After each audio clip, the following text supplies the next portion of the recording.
Anong ibig sabihin ng intervene? Intervene, nakikialam, pakialamero, epal. The intervening phrases. Pero madali itong mahanap kasi meron silang, ano yan? Kita nyo yan? Ano yan? Tama. Hiniwalay ito kasi yung mga yan ay, tsaka may with do, diba? Yung iba kasi wala eh. Pero technically sa exam, pag may comma, hinihiwalay itong clause na to. Ibig sabihin yan, DC yan. Ito ang IC mo. So, ito subject mo, ito verb mo. Alright? Pag intervening phrase, ang masusunod yung first subject. Parang with lang. Okay? Ma'am, paano ko malalaman kung may intervening phrase? Meron pong comma. Pahiwalay. Alright? Now, anong masusunod? Siyempre yung nauna, manager, has. Nakalimutan ko lang maglagay ng plural dyan. Pero pwedeng maging plural yan. Depende sa first subject.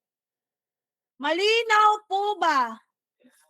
Ano yung madalas na ginagamit sa mga exam? Ayan, along with, eto, sinulat ko na dyan. Together with, puro may with nga, kaya hindi na kayo maliligaw eh. As well as, in addition to, karagdagan, kasi sila ay addition lang. Right? Addition lang. Ang talagang main subject nyo ay yung nasa unahan. Are we clear po? Yes. So, hindi lahat ng malapit sa verb ay subject. Remember. Okay? Pag may ganyan na instance na may comma, ibig sabihin, it emphasizes na may intervening or pinasok lang na phrase. Hindi siya kasama. Hindi siya subject. Alright? Alright. Next. Subject. Chief accountant.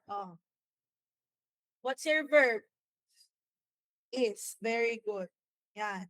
So, kita nyo, ito ang nasunod. Hindi itong officers. Okay.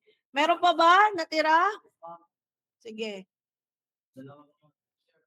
Mayor. Mayor is. Next.